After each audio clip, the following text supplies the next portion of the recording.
corpus the next day when they already knew where Mr. Losada was.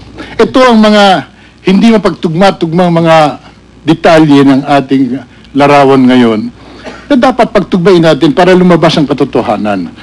Doon sa portion na merong bintang na merong kidnapping at merong pagtatangka na siya'y pigilin.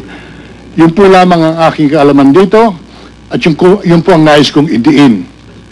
At narinig po naman ninyo ang salaysay ng lahat. And I would request the Senate, the panel, to take a look at the tape that has been submitted for your viewing. Pakita po natin sa lahat, sa buong bansa, para po naman maliwanagan ang isyong ito na hindi po nagkaroon ng anumang pamumuwersa. Ang lahat ng nangyari, alam ni Mr. Losada, at lahat ay nangyari sa kanyang sariling desisyon. Alam niyo, nung pumunta sa akin si Mr. Losada, talagang nabagbag ang aking damdamin dun sa kanyang kahilingan sa kaligtasan. Chairman. Chairman Biasan. Para ho nagmamadali yata kayo, no?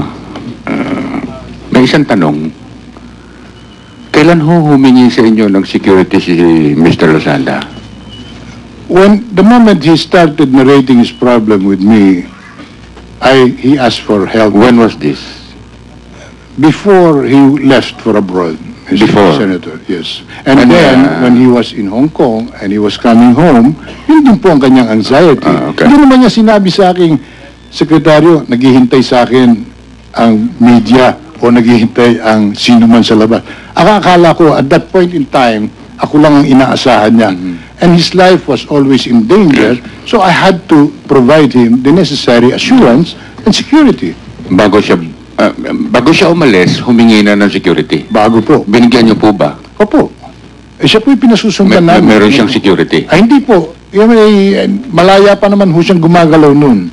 Ang kanyang takot nung nasa abroad Pinasusundan lang? Meron daw sumusunod sa kanya at meron mga nagte-text. Meanwhile, we are trying to trace all of these messages coming in. Ibig sabihin, before he left for Hong Kong, meron na siyang security na hindi niya alam. Yun po ang ginagawa ko. Nakiusap po ako sa mga otoridad. Tulungan natin si June Ba't hindi natin sinabihan si Mr. Losada na siya'y binibigyan ng security? Sinabi ko po sa kanya yun. Nung nasa opisina ko siya. Okay. Pangalawa pong tanong, bago siya bumalik, humingi uli ng security.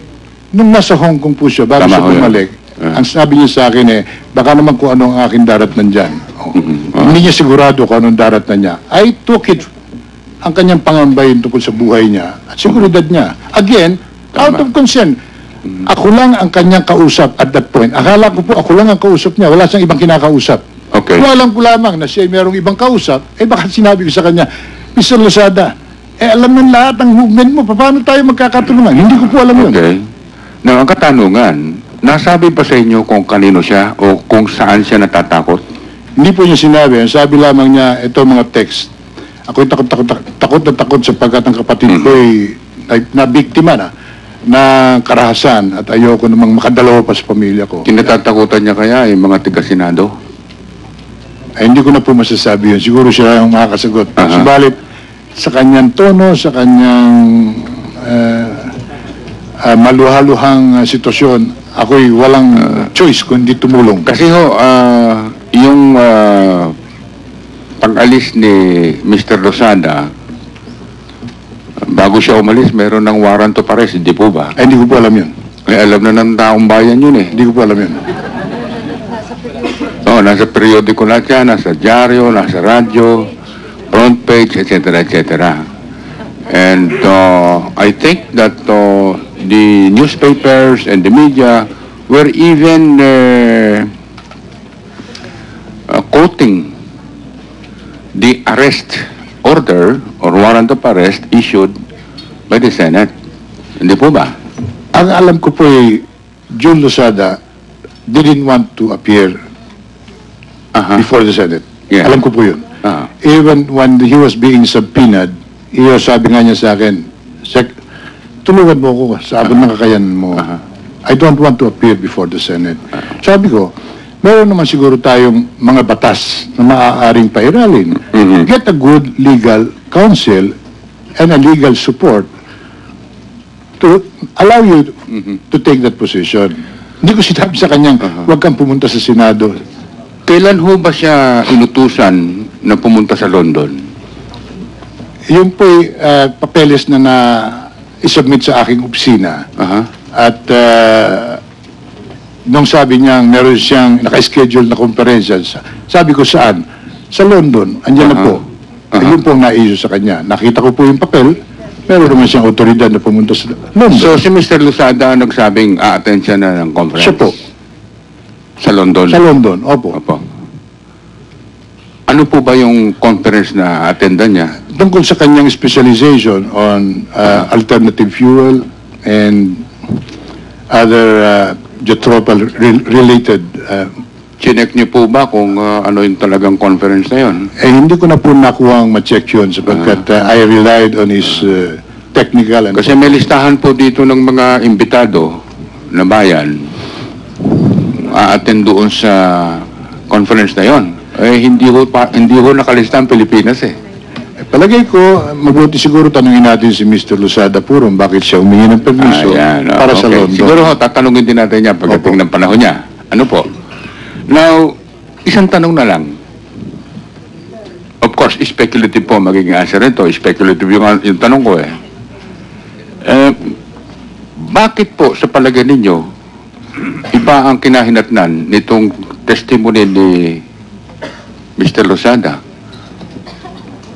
na taliwas dun sa inaasahang hindi pupunta rito sa Senado at magte-testify?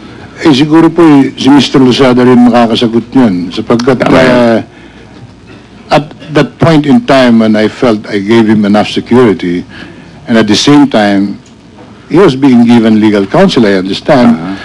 Kung nag-decide siya finally to appear before the Senate, yun po yung desisyon niya. Okay. Na aking ginagalang.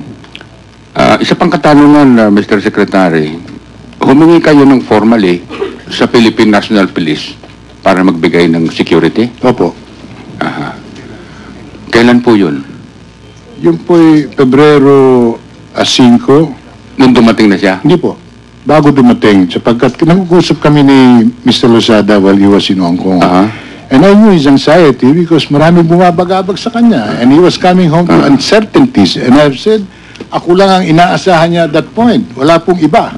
At hindi niya naman nasabi kung kanino siya o saan siya natatakot? Wala po naman siyang sinabi. Hindi niya sinasabi? Opo. Ang akin lamang po hindi ko naman mapapatawad ang sarili ko kung hindi ko siya binigyan ng seguridad at may nangyari sa kanya. Anyway, ang tatanungin kong susunod saka na pagka time na for questioning si General Rason at saka si Colonel... Andito ba si General Atutubo? Yan ang magandang tanongin. We'll put him under oath first. Yeah. Secretary Jensa, just for the record, what time niyo po tinawagan? Tinawagan niyo ba? Pinadala ng sulat si General? Tinawagan ko po sabagat More or less what because time? of the urgency. Siguro mga alas 11 ng tanghali po. May-meeting po kami ng kabinete nun. Okay, kasi sa statement ni General Rason, alas 4 ng hapon mo siya tinawagan. Hindi po. So, Hindi po. Alas 4 tinawagan po niya ako siguro. I received a call from DNR Secretary informing the expected arrival at 4 p.m. It's a expected arrival. So, General Rason, 11 o'clock ka rin. Arrival po yung sinasabi. Isa-set po natin yung record. Yes, we want to have the whole story para pag nagtanong kami mamaya, hindi kami magkamali sa oras, 11 sa o'clock, letters, etc. thereabouts po ako tinawagan ng Secretary Atienza. Secretary, last question before we move on lang. Kailan mo nalaman na dadating si Mr. Losada? Kailan niya sinabi Noong sa'yo? pong araw ng kanyang scheduled... What time po yan?